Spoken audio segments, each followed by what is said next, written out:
First history. The doll in the attic. Chapter 1. The house that remembers. There exists a special kind of silence in houses that have witnessed tragedy. A silence that doesn't comfort, but watches. 37. Blackthorn Lane had perfected this silence over 127 years.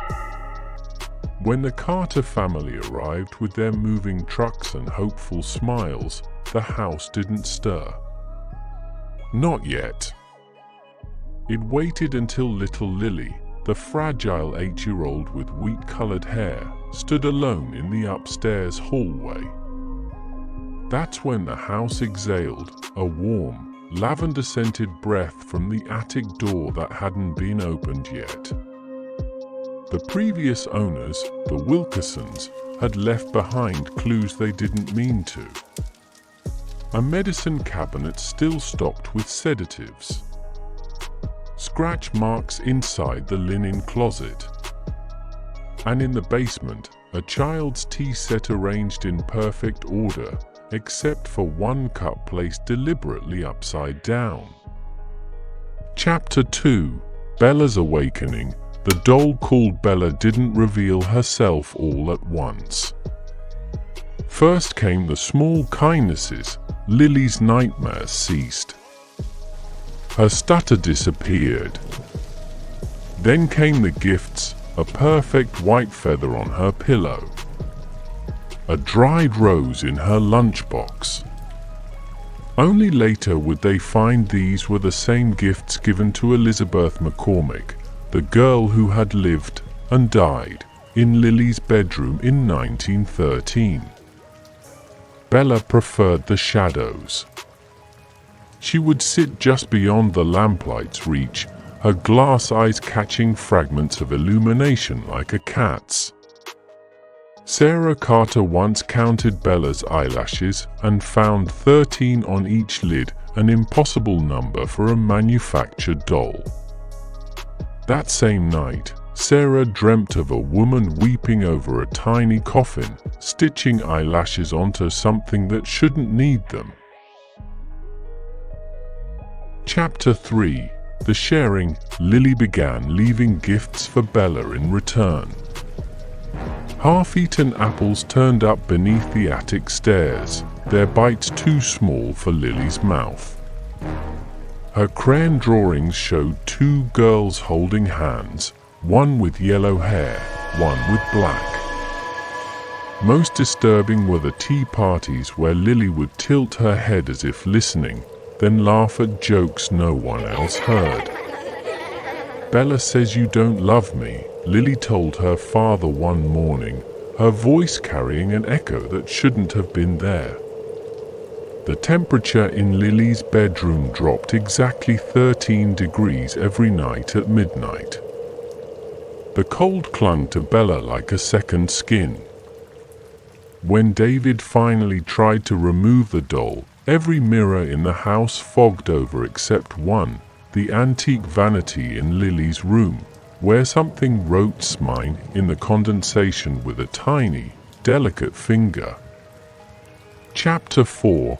The Unmasking. The truth came from the town archives. In 1913, Elizabeth Bellas McCormick had been locked in the attic by her father as punishment. The original doll, her only comfort, had been taken away. When they found Bella 3 days later, she'd scratched her own eyes out. The coroner noted her fingers were stained lavender, the same scent that now lingered in Lily's hair. The current Bella doll wasn't haunted. It was something worse, a beacon. A lighthouse calling lost Bella home. And with each passing day, less of Lily remained to protest. Her freckles faded.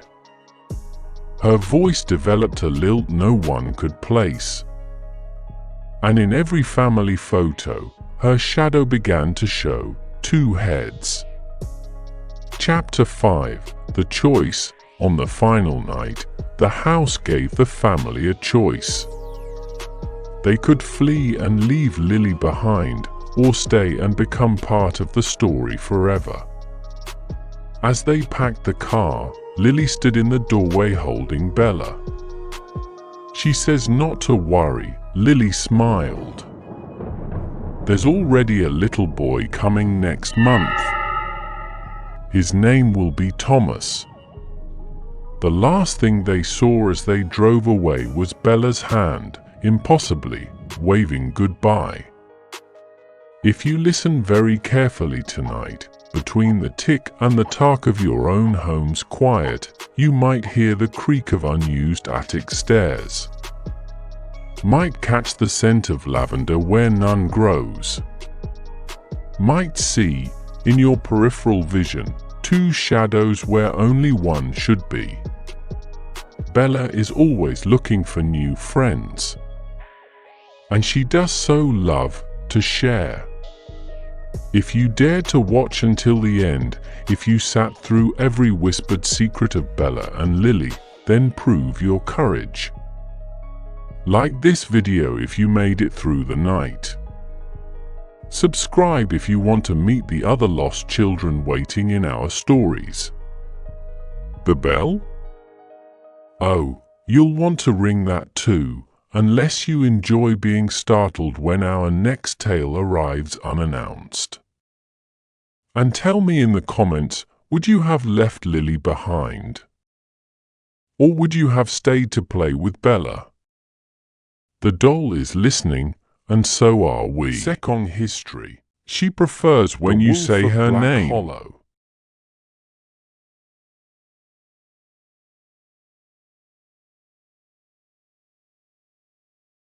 Deep in the heart of the ancient forest lies a place shrouded in darkness, a place the villagers call Black Hollow. For generations, they've whispered warnings to their children, stay away from the woods, especially when the moon is full.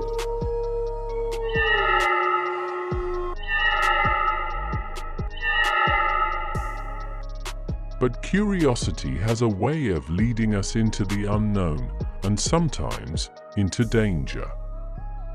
Tonight, we follow the story of a young boy named Ethan, who dared to venture into Black Hollow and discovered a secret far darker than he could have ever imagined. The Wolf of Black Hollow. Ethan was a curious boy of 12, with a love for adventure and a heart full of bravery.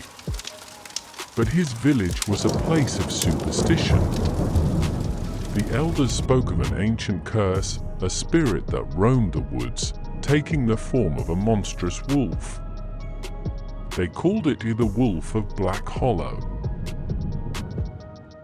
Legend said the wolf appeared only during the full moon, stalking those who dared to trespass in its domain.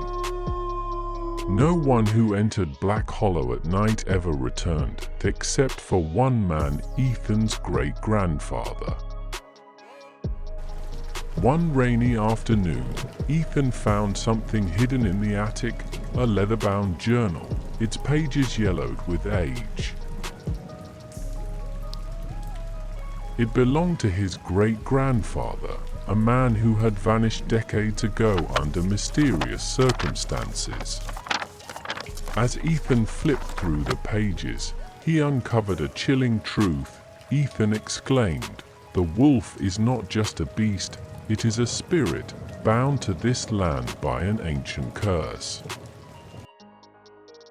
To break it, one must find the shrine deep in Black Hollow and perform the ritual.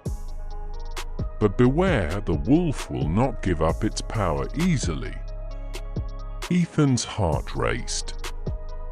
Could this be the key to ending the curse? Or was it a trap laid by the wolf itself? Determined to find out, Ethan made a decision that would change his life forever. Under the pale light of the rising moon, Ethan ventured into the forest. The trees loomed tall and twisted, their branches like skeletal fingers reaching for the sky. The air was thick with the scent of pine and decay. Every sound made Ethan's heart skip a beat. Was it just the wind? Or something else? As he pressed deeper into the woods, Ethan began to notice signs of the wolf's presence: claw marks on trees, tufts of black fur caught on branches, and the unmistakable feeling of being watched. Suddenly, a howl pierced the silence, a sound so deep and guttural it seemed to shake the very earth beneath his feet. The wolf was near. Ethan runs and panting. Ethan's breath came in ragged gasps as he stumbled through the underbrush. He knew he had to find the shrine before the wolf found him. At last, Ethan found it, the shrine. It was an ancient structure, its stones etched with symbols of wolves and blood. At its center was a shallow basin, stained dark with what Ethan could only guess was dried blood. With trembling hands, Ethan opened the journal and began to read the incantation written on its pages. But as the words left his lips, the air grew colder, and the shadows around him seemed to come alive. The wolf appears and emerged from the darkness, its eyes burning like embers. It was no ordinary animal. It was a spirit, ancient and vengeful. Ethan realized too late that the curse was not meant to be broken, it was meant to be passed on. Ethan runs, and the wolf chased him. Ethan's only hope was to outsmart the wolf. Using the journal's instructions, he lured the creature back to the shrine and performed a desperate ritual to trap it. But as the wolf howled in fury, Ethan felt a sharp pain in his chest, a mark glowing faintly on his skin. Ethan had survived the night, but the curse was not broken. The mark of the wolf now burned on his chest, a reminder that the spirit's power lived on within him. And when the next full moon rose, Ethan knew the wolf would return to claim its due. Some curses are never meant to be broken, they are simply passed on from one soul to the next. And so, the legend of the Wolf of Black Hollow continues, waiting for the next brave soul to dare enter its domain. If you enjoyed this story, don't forget to like this video and subscribe to Whispering Shadows for more chilling tales. Every click of that bell icon ensures you won't miss a single story from the shadows. But before you go, tell us this: what part of the story sent shivers down your spine? Was it the ancient curse, the howl of the wolf, or the moment Ethan realized the truth? Let us know in the comments below. We read everyone. And if you have a story of your own, a haunting encounter, a family legend, or a brush with the unknown, share it with us. Your tale might just be featured in a future video. Until next time, remember, subscribe for more chilling tales. The shadows are always watching, and so are we.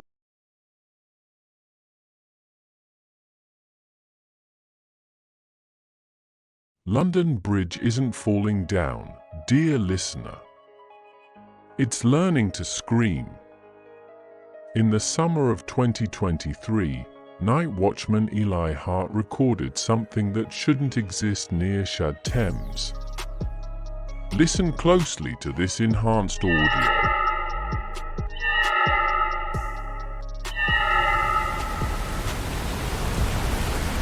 The London Skinwalker, the rain patters against cobblestones.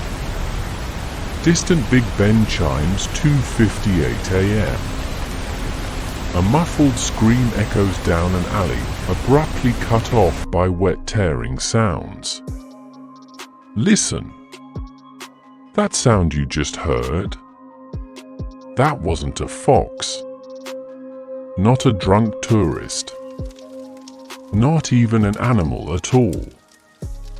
That was the last breath of Thomas Whitby, a 34-year-old vascular surgeon, torn apart behind a Shoreditch nightclub at precisely 2:57 this morning. The security camera caught something moving toward him. Something that walked like a man but unfolded wrong. And if you're hearing this, it means the Metropolitan Police have already classified this tape as equipment malfunction. But we know better, don't we? The first victim typewriter keys clack as we hear a 1970s newsreel. November 3rd, 1972. The first body surfaces near Wapping Old Stairs, a fisherman's daughter, her skin removed with surgical precision. The coroner would later note peculiarities. Fingerprints burned off with acid. Molars were replaced with Victorian-era porcelain. And most chilling? A single pubic hair, genetically matched to a barber surgeon executed in 1381. Detective Inspector Grayson's case notes describe a stench at the scene, not decay, but formaldehyde and rosemary. The same herbs medieval surgeons used to mask the smell of gangrene. The victim's tongue? Carved into perfect Old English lettering, "Here I am made again." A drawer squeaks open. Leather straps creak. In this 1995 evidence photo, see how the flesh peels back in spiral patterns. Not torn. Not cut. Unwound. Like the victim's skin was unscrewed from their bones. The night photographer, camera shutter clicks. A darkroom developer sloshes. Marcus Reed didn't believe in monsters. Not until he developed this photo from Tower Bridge at 3:06 a.m. Notice the blur by the lamp post? Zoom in, see how the pixels form a face? Not a face wearing skin, a face made of skin. Stretched. Folded. Still breathing. A tape recorder clicks on. Staticky breathing. Marcus, terrified, recording its learning our voices. Last night, it whispered my wife's "I love you," but her lips were still moving when the call dropped. The police found her dental records from 1583. Marcus's final journal entry describes the creature's true horror. It doesn't just wear faces, it remembers being them. The fisherman's daughter still screams behind her eyes. The surgeon still begs for mercy in their fingertips. The apprentice, parchment unfolds. A quill scratches. This 1398 guild ledger from the Worshipful Company of Barbers lists one Hugh de Windsor as master flayer. But look here, the ink's still wet after 600 years. And this symbol? Not Latin. Not English. It's the exact spiral pattern from the victims. Bone saw screech. A heartbeat accelerates. The creature isn't some mindless beast. It's practicing. Perfectioning an art. Each victim displays more advanced techniques. The latest had their nervous system removed intact, draped over a chapel street lamp post like Christmas tinsel. The twist, A modern CCTV feed beeps. Leather shoes click down hospital tiles. Watch the security footage from St. Bart's morgue last Tuesday. See how the coroner pauses at 3:07 a.m. How does his reflection keep moving? That's not a glitch. That's the original 14th century flayer finally satisfied with his replacement. A scalpel drops. A zipper slowly unzips. So if tonight you hear knocking, don't check the peephole. It's learned how eyes work. And if you feel breath on your neck that smells of rosemary and copper, don't turn around. It's not behind you. It's underneath. Peeling upwards through the floorboards. One perfect strip atta. Tape recorder cuts to static. 3:07 a.m. exactly. If you survived this story, prove it. Like this video so we know you're still human. Subscribe if you dare hear what knocks next week when we reveal what happened to Marcus's other tapes. And the title bell icon? Oh, you'll want to click that unless you enjoy being visited at 3:07 a.m.